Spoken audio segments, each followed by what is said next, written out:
I'd like to introduce you all to our board chair, Mary Nixon, and our interim president, Dr. Lori Gonzalez.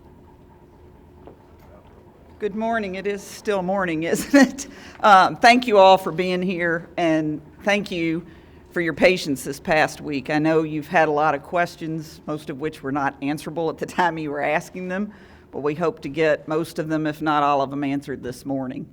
So the first thing I'd like to say on behalf of the whole Board of Trustees is that, we're all very sorry to see Dr. Bendapudi leave us. She has been a great inspirational leader, and she's become a personal friend of mine. She has done a lot of great things, and I think we all know this institution is far better shape now than it was when she got here. One of the lasting legacies that she leaves us with is an incredible leadership team. So I was thrilled to be able for us to appoint Dr. Lori Gonzalez as our interim president this morning. I've gotten to know Dr. Gonzalez. One of the things that you'll learn about her is that family is first with her. Her husband, Randy, of 33 years, and her son, Clay, share her passion for higher education, and they are ready to support her in this new role.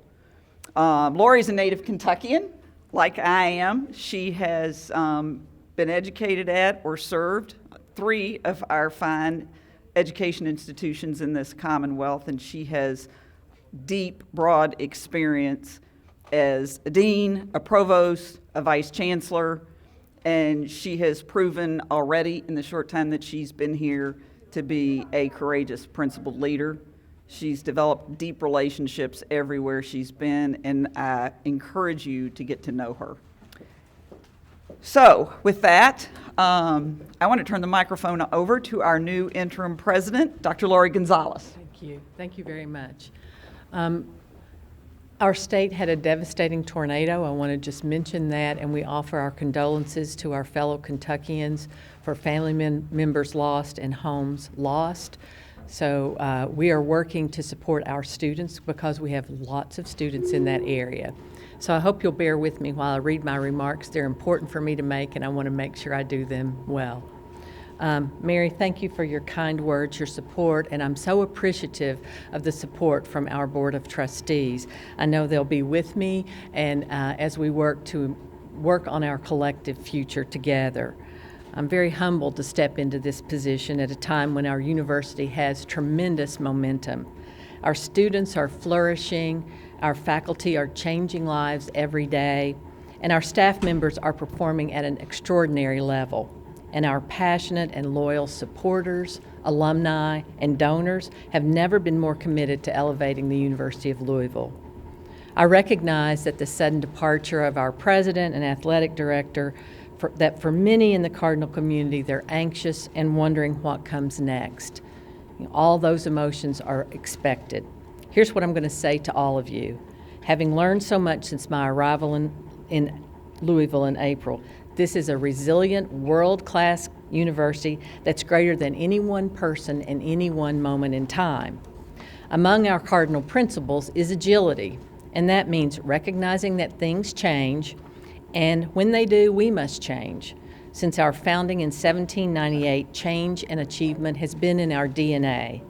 As we have evolved into one of the nation's leading public research and engaged universities and have established our presence among the nation's elite institutions. We're home of dedicated scientists who are leading the way in COVID research. We're home to master teachers who open the doors to new ways of thinking. But we're also the home of Lamar Jackson and women athletes who inspire us all. And I can't go without saying that we want to recognize our amazing women's volleyball team that's ranked first in the nation and now is on their way to the Final Four and will play on Thursday night. Most importantly, we're home to transformative stories that we've even yet to tell. While this is a period of change and transition, I can speak with absolute confidence that our work will continue and that the spirit of the UofL community will continue to shine as it has throughout centuries. Throughout my career, I practiced my belief that through education, we change lives and improve the quality of life of our communities. In the role of interim president, I have the obligation to prepare tomorrow's leaders for making a difference where they live and to be socially engaged in a way that improves the human condition. One quick administrative note before I close. You all heard that as my first act as interim president, I appointed Deputy Director Josh Heird to serve as interim director of athletics with the full support of the board. His appointment is effective immediately. Many of you know Josh, and he's been an integral part of our athletic success, cultural change, and pursuit of excellence, and I'm confident that our athletics program is in good hands. So in closing, I want to say to the Louisville community, thank you. Thank you for what you do for our university and our community and what you do for each other. There's nothing that we can't accomplish together, and I look forward for working with you in the months ahead as we continue our journey. Thank you. And now I think Josh Heird has a statement he'd like to read. Josh? Thank you. I'll be brief here because I'll have some more remarks here later this afternoon after Coach Mack speaks. For me, I just want to say thank you to a few people. Vince Tyre for bringing me back to the University of Louisville. I was here for 10 years and had the opportunity to go to an excellent and an unbelievable institution in Villanova. But Vince believed in me, gave me the opportunity to come back here about 2.5 years ago to a place that I love. And I'm really, really excited about this opportunity. Thank you to Dr. Lori Gonzalez for believing in me.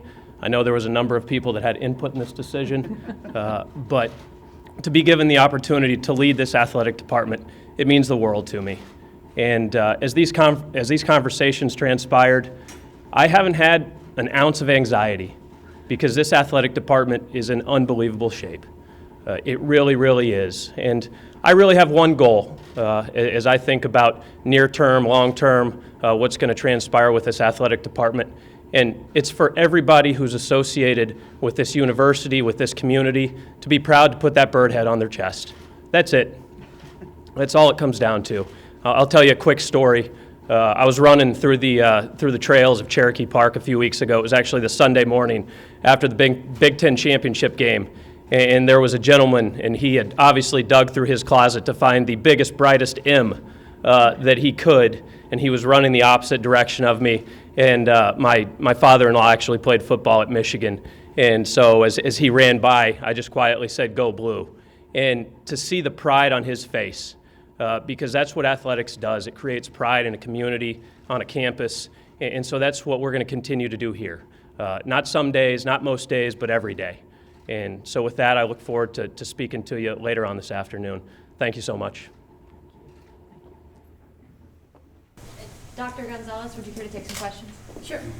Mary had mentioned, she wants us to get to know you. Speech aside, what's your elevator pitch for us? I mean, why do you believe you can take on this position as well, if not better, than Dr. Bendapudi has? Well, I don't know about better, but I know that I can do this job. So I've been in higher education leadership for over 20 years. And I think the fundamental reason that I think I'll be able to be successful is I believe in my core with the fundamental power of education. My father graduated from Berea College, so I'm not a first gen, I'm a second gen, and if he hadn't gone to college, I don't think I would be here. So I know that it transforms communities and it transforms families, and every day I get up and think about what we call the cardinal principles, our noble purpose. My noble purpose is to make sure that Kentucky is better because we educate the students to take care of our state. That's my elevator pitch to you.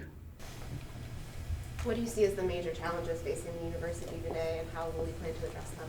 So the major challenges are like we're seeing in almost every university, and that's budget. That's the biggest thing, how we make sure that we have the finances to do the good work that we need to do while holding tuition to be affordable for our students. The biggest challenge we're facing right now is COVID. Our campus has done a fantastic job with that. Our vaccination rate is hovering at 92%, so we're one of the safest places in the city of Louisville. But it's been hard on our students. They had to work remotely for the spring term. This fall, we pivoted back to in-person classes, and they've done exceedingly well. So how we're going to manage maybe the variant over the holidays and see what happens when we come back. So that's been a challenge for every campus in the United States, but I'm really proud of UofL and how we've handled that.